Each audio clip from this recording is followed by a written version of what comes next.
بسم اللہ الرحمن الرحیم۔ السلام علیکم ورحمۃ اللہ وبرکاتہ۔ حابیل اور قابل کا واقعہ۔ تاریخ کے علماء کا بیان ہے کہ حضرت حوا علیہ السلام کے ہر حمل میں ایک لڑکا اور ایک لڑکی پیدا ہوتی تھی، اور ایک حمل کے لڑکے کا دوسرے حمل کی لڑکی کے ساتھ نکاح کیا جاتا تھا، اور چونکہ انسان صرف حضرت آدم علیہ السلام کی اولاد میں منحصر تھے، تو آپس میں نکاح کرنے کے علاوہ اور کوئی صورت ہی نہیں تھی۔ اسی دستور کے مطابق حضرت آدم علیہ السلام نے قابل کا نکاح لیودا سے، جو حابل کے ساتھ پیدا ہوئی تھی، اور حابل کا اقلیمہ سے، جو قابل کے ساتھ پیدا ہوئی تھی، کرنا چاہا۔ قابل اس پر راضی نہ ہوا، اور چونکہ اقلیمہ زیادہ خوبصورت تھی اس لیے اس کا طلبگار ہوا۔ حضرت آدم علیہ السلام نے فرمایا، کیونکہ وہ تیرے ساتھ پیدا ہوئی ہے لہٰذا وہ تیری بہن ہے، اس کے ساتھ تیرا نکاح حلال نہیں۔ قابل کہنے لگا، یہ تو آپ کی رائے ہے، اللہ تعالیٰ نے یہ حکم نہیں دیا ہے۔ آدم علیہ السلام نے فرمایا، اگر تم یہ سمجھتے ہو تو تم دونوں قربانیاں پیش کرو، جس کی قربانی مقبول ہو جائے گی وہی اقلیمہ کا حقدار ہو جائے گا۔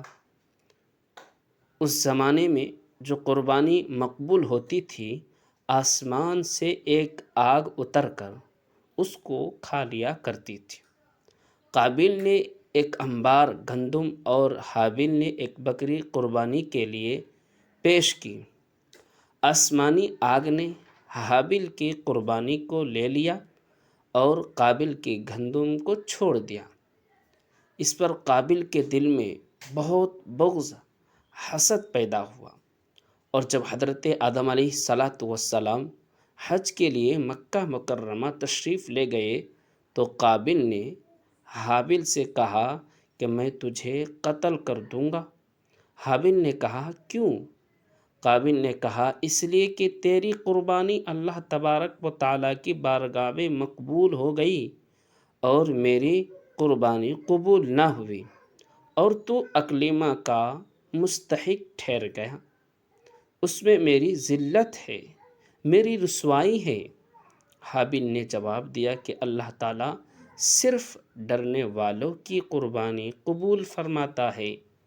حابل کے اس مقولہ کا یہ مطلب ہے کہ قربانی کو قبول کرنا اللہ تعالیٰ کا کام ہے، وہ متقی لوگوں کی قربانی قبول فرماتا ہے۔ تو متقی ہوتا تو تیری قربانی قبول ہوتی، یہ خود تیرے افعال کا نتیجہ ہے، اس میں میرا کیا قصور ہے؟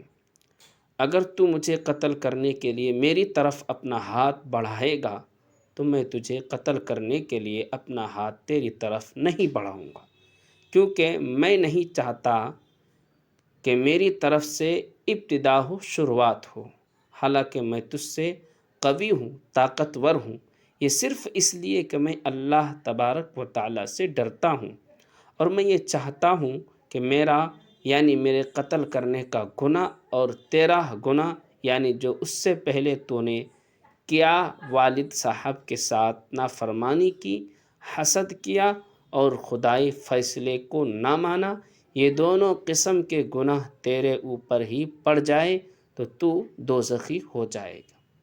قابل تمام گفتگو کے بعد بھی حابل کو قتل کرنے کے ارادے پر ڈٹا رہا، اور اس کے نفس نے اسے اس ارادے پر راضی کر لیا۔ چنانچہ قابل نے حابل کو کسی طریقے سے قتل کر دیا، لیکن پھر حیران ہوا کہ اس لاش کو کیا کرے، کیونکہ اس وقت تک کوئی انسان مرا ہی نہیں تھا۔ مدت تلاش کرنے کے بعد مدتوں تک اپنے پشت پر لاد کر پھرتا رہا لاش کو۔ پھر جب اسے لاش چھپانے کا کوئی طریقہ سمجھ میں نہ آیا تو اللہ تبارک و تعالیٰ نے ایک کوے کو بھیجا جو زمین کھرید رہا تھا۔ چنانچہ یوں ہوا کہ دو کوے آپس میں لڑے، ان میں سے ایک نے دوسرے کو مار ڈالا۔ پھر زندہ کوے نے اپنی چونچ اور پنجوں سے زمین کھرید کر گڑھا کھودا، اس میں مرے ہوئے کوے کو ڈال کر مٹی سے دبا دیا۔